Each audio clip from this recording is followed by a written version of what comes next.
Залуу зохион бүтээгч 2016 улсын уралдааны 1-р шатанд 180 орчим зохион бүтээгч өөрсдөө бүтээлээр өрсөлдсөн бол 2-р шатанд ердөө 100 хүрэхгүй бүтээлүүд байгаа. Эдгээрээс 30 орчим дараагийн шатанд өрсөлдөх болов уу гэж найдаж байна. Дараагийн зохион бүтээгч танилцуулаач. Манай 2-р шатанд 4 өөр төрлийн зуух тэнцсэн. Эдгээр зуухнуудын нэг болох Төвшин Төгсийн зохион бүтээсэн зуухыг одоо бүгдээр хамтаа сонирхцгаая. Сайн байцгаана уу Сүхбаатарын төвчнөөс гэдэг. Тэгээд Монгол Улсын их сургуулийн хэрэглээний шилжих ухааны их сургуульд 1-р курс сурдаг. Тэгээд 1-р шатанд болохоор бүтээлээ өөрийн бүтээл сайн тайлбарлаж чадаагүй аавынхаа тусламжтайгаар тэнцэж 2 ногоо 1 улаантайгаар тэнцэж явж байсан. Дүүтэйгээ аавтайгаа нэг баг болж залуу зохион бүтээгч 2016 улсын уралдаанд тэг 1 дугаартаа оролцож байгаа Төвшин Төгс. Уг нь манай нэвтрүүлгийн туршлагатай зохион бүтээгчдийн нэг. Гэвч шүүгчдийн өмнө баггүй сандарлаа. Хөвгүүдийнхээ хүсэл мөрөөдлийг ямагт дэмждэг аав нь хүндхэн байдлаас хүүгээ хэрхэн авч гарахыг харцгаая. Шийдвэрлэх мөчөрлөө. Шингэн тасаар ажиллах зуухны санаа тэнцэх болов яах бол. Яг манай нэвтрүүлгийн нэг зорилго бол бас зохион бүтээгч залгамж хаалгаа бэлтгэх асуудал. Тэгэхээр Төвшин Төгс цаашдаа бас бүтээл өгжүүлэлтэд илүү оролцоотой байгаад аваасаа их юм сураад дараагийн бүтээл дээр яг ийм хийх гээд ирсэн юм а гэдгийг харуулаарай. За. Албаш тэгвэл Аав арыг аюултай даадстай сайн. тэглээ. За Баяр үргээ. Баярлаа. Одоо 2-р шатанд бүтээлээ хийгээд яг ийм байлаа гэж харуулаарай. За баярлалаа. Амжилтсая. Тэгээд 2-р шатанд ороход нөгөө бүтээлээ маш олоодаа сайжруулж маш олоодаа туршилт хийсэн. Тэгээд туршилт 3-4 удаа бүтээлээ шинжилж одоо өөр маягаар хийж эхэлсэн.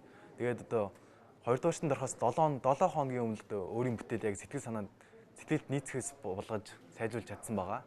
Бүтээлээ хийгээд аваад ирсэн. Дуршсан. Туршсан. За дуршсан. Студид дуршиж үзүүлэх үү яах вэ? Хасаа нүс одоо ажиллаж Бичлэгийг авчирсан тийм ээ. Бичлэгээ бэлдсэн. За 5 минутын дотор бүтээлээ танилцуулна. Хийцээс эхлүүлээд төгсгөл хүртэлнэ. Манай дугуйн болохоор яг 3 үнцэн хэсгээс бүрдэж байгаа. Эхний болохоор нөгөө уурын генератор, тэгээд галаа нуцаах үндсэн нөгөө суур хэсэг, тэгээд нөгөө галаа үлээж өгөх нөгөө хэсэг. Тэгээд энэ болохоор зүгээр нэмэлт бүтээгдэхүүн нөгөө тулгана. Тэгээд иймэрхүү 3 хэсгээс бүрдсэн байгаа.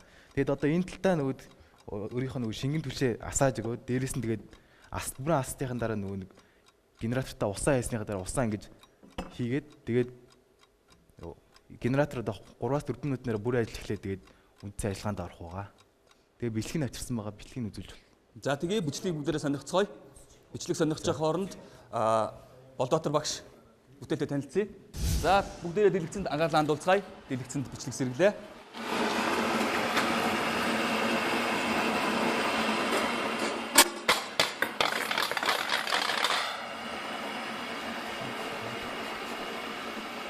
Яа, энэ бас эвгүй аюултай зүйл харагдаж шүү те.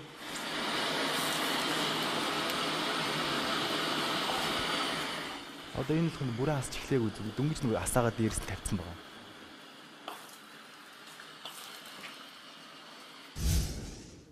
Болдоотор шүүгч бичлэгэнд итгэхгүй тэгтээ. Бичлэгэнд ер нь хэр итгэхгүй? Ер нь харна. Бичлэгийг бол харна шүү дээ. Тэр нэг одоо хал хүртлэг гэж байгаа хооронд энийг хийж ил харах гэдэг юм л дээ. Одоо шингэн дүрс энэ дээр тавьсан байгаа мó. Тавиал шууд асаачиж байгаа юм. Тийм хийж байгаа. Эхний асаалтаа юугаар хийсэн данаар шүү. Бид нар болохоор дизель ирээстэй дизель нөгөө асаах гэдэг дотор нөгөө даавуу хийгээд. Даавуу тавьсан аа. Тий. Тэгээд өрдчихжээ тий. Тий. Энэ болохоор яг хаана байрлал юм? Энийг байрлуул да энэ дээр одоо. Одоо энийг болохоор энд нөгөө галаа чиглүүлж өгөхөд ингээс тавьдаг энүүгээр галныхаа урсгалыг Дөлөө дээш нь авах гэж байна. Дээш явж халгадуулж тий. Хоол мол ямар нэг юм хийх зориулж. Энэ хүртлээд ил явж гинэ ингэж. Явж байгаа тэр одоо бэлтгэн дээр харагд. Одоо ингэ тулгаад явахад яг дээшээ бүрэн гарч ирнэ. Нөгөө нэг хийж хат нөгөө зуухаж жоохон хийцний алдаатай дээшээ гал нус жоохон гараад. Битүүж алдаад байна гэсэн үг. Тий. Энэ хоёр сууг шүү дээ. Одоо мэдээж энэ хошуу хүч нь болгож байна тийм ээ. Тий. Энчээс салгаж хэсэг нь яг орж ирэх нь ингэж орж иж байна. Энд зүгээр ямар учиртай вэ? Тогтоох гэж гайгнсан. Энэ дээр үү? Тий. Энэ зөвхөн тийм тогтоолтын л үүрэгтэй байгаа юу? Тий. Тэгвэл энэ самцаас орж ирж байгаа юм тий. Тэгэхээр Төвшин Төгсөө шатаалтын явцад хэр их үнээр ялгарч байна. Үнэр бол гайгүй. Тийм гайгүй байгаа. Тэгээд нөгөө хамгийн гол нөгөө илүүдэл нь болохоор зүгээр энгийн ингэ дөлнөөсөө энгийн тос шатаасаас илүү хоёр дахин илүү дулаан гарах боломжтой. Яг тэгэл нөгөө ууртай нийл нөгөө син газ үүсэж байгаа. Тэр син газлах нөгөө дөлийг одоо илүү хүчтэй үлдээд илүү дулаан ялгаруулах болж байгаа. Тэгээд Яг нөгөө бэлтгэн дээр харж байгаа нөгөө эхний хэсэгт болохоор дүл өөрөө улаан өнгөтэй байж байгаад нөгөө генератор өөрөө ажиллаад эхлэхээр ингээд дүл нь цайгаад илүү ингээд хол явж байгаа. Тийм илүү талтай. Бүтээлийн хийцтэй танилцсан Болдбаатар шүүгчийн санаа бодлыг сонсъё. Нэгдүгээр шатанд ерөнхийдөө бас яг дүлний чиглүүлэх тухай энэ генераторын тухайд ер нь бид нар ерөнхийдөө гол ярьсан шүү дээ. Яг генератор бол яг хөө хийсэн байх нөө. Гэхдээ энэ яг генератор урталт хийж байгаа тэр борсонд хошуу болж байгаа зүйл юуны хошуу ашигласан бэ? Нөгөө лазер зүсэгч хошуу. Лазер зүсэгчийн хошууг тэр чигт өөрөөр нь ашигласан байгаа юм тийм. Энд одоо яг генераторт орж байгаа хэдэн миллилитр ус орж байна? И туршлагтээ бид нар нөгөө 70 мл ус тэгээд 100 түр шийдсэн. Түр шийсэн үү тийм. Тэгээ хэдэн минут ажиллаж байна? Тэгээд нэг 15 минут. 15 минутад ерөнхийдөө ус нь ууршаал дуусчих байна тийм. Үгүй ус нь биш нөгөө түлш нь өөрөө шатаад дуусчих. Түлшнээс гадна энэ генератор дотор чи усыгаа дуусгах анзаараагүй юм уу? Тэг ус нь арай дуусахгүй юу? Тэрийг уг нэг дүүцэхэл ажил да. Миний хувьд болохоор угаасаа энэ бол одоо яг энэ ажиллаж байгаа юу чинь болохоор жишээ нь одоо энэ гадуур гэдэг зүгээр юу байгаа шүү дээ. Паялк байгаа шүү дээ. Тэрнээс илүү байгаа гэдгийг юугаар батлах вэ гэдэг асуудал болж байгаа байхгүй юу? Одоо л энэ хийзэр чи ингээд дээдлтэй юм явах гэж бол өчнөө дулааны алдагдал явчихж байгаа байхгүй юу? Одоо чаарда нэгдүгээрт дөлний чиглүүлж байгаа одоо тэр 3 дахь деталь чинь байна. Тэр халчиж जैन. Тэгээд дүл чиглүүлж байгаа тэр матсан турбаач нь дулааны чинь бас авчиж जैन. Энэ болгон дэр чинь энергийн алдагдал яваад байна. Тэ чи яг эцсийн дүндээ энэ бол хэрэглээ гэдгээр тэр дээр тавьж ямар нэгэн буцлах гэж юм халаах гэдэг байгаа шүү дээ. Тэгэхээр өөрөөр хэлбэл энэ 100 гэх юм уу энэ хэрэглэлийн дулааны энерги одоо ашиглуулын коэффициент төдий хэмжээгээр унчнаа л гэсэн үг байхгүй юу? Хэрвээ сайжруулах гэвэл хэрхэн яаж сайжруулж болох вэ? Сайжруулах гэх юм бол ерөнхийдөө одоо энэ тустай байгаа деталуудыг цөөлөх мөн одоо энэ яг 100-ны тэр доотлын одоо энэ мушгирж байгаа эсхийг ерөнсөө нэг цилиндр дотор өөрийг нь байрлуулах гэсэн л ийм л хийц хэлбэрлүүл орох байх л да. Өөрөөр хэлбэл нэг цилиндр дотор энэ хуйлэрсэн дөлөө зүгээр ханаар нь хуйлруулаад дээш нь хөөчих тийм л хэлбэрлүү орох байх гэж би бодож байна. За баярлалаа. Шүүгч Гамбат. Миний хувьд бол анх нэгдүгээр шатанд орж байхад гайхажсэн юм ихлээр ус нь ууршаад тэр даралтаараа үлээж чадахгүй байжсэн байхгүй. Яг тэрийг үлээж байгааг нь бол бичлэгээр үзүүлж байна те. Ийм зарчмаар ажиллаж болох юм шүү гэдэг чи үзүүлж байгаа нь зөв. Гэхдээ эн чинь бүтээл болоод хүн хэрэглэхэд бол яагаад ч өөрөөр хэлбэл түүхий юм те. Жишээ нь энийг би заавал 15 минут шатаж дуусна хүлээх ёстой үгүй те.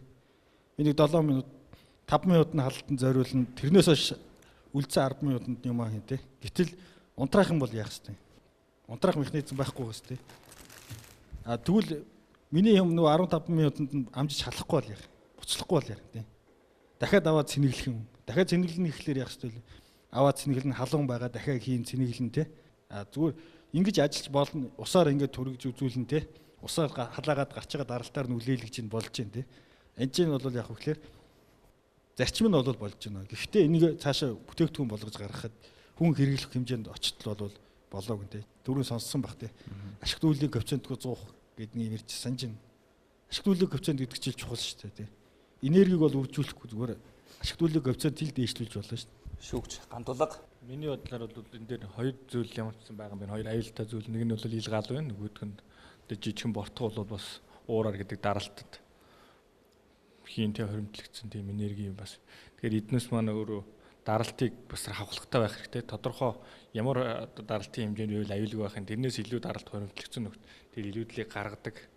Тэр хавхлагыг бас ис болгож хэрэглэгч болоод эцсийн бүтээгдэхүүн болохоор мэдээж энэ насны хүүхдүүдэд бол энэ зүйлийг бол энэ мэргэжлийн багш нар ч юм уу холбогдох зөвлөх хүмүүсээс бас судалгаа аваад зөвлөмж аваад тэдээ сайжруулж ажиллах хэрэгтэй.